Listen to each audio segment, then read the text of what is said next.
కారుస్తున్నటువంటి నీ కంటి నుంచి వచ్చేటటువంటి కన్నీరును, నువ్వు చెందుతున్నటువంటి వేదనను, ఏమండి నువ్వు మానసికంగా కృంగిపోతున్నటువంటి ప్రతి కుంగుదలను ఆయన మనసు పెట్టి చూస్తున్నాడు.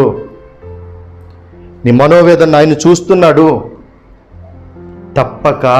తప్పక నీ కంటి ప్రతి బాష్ప బిందువును ఆయన తుడిసివేస్తాడు.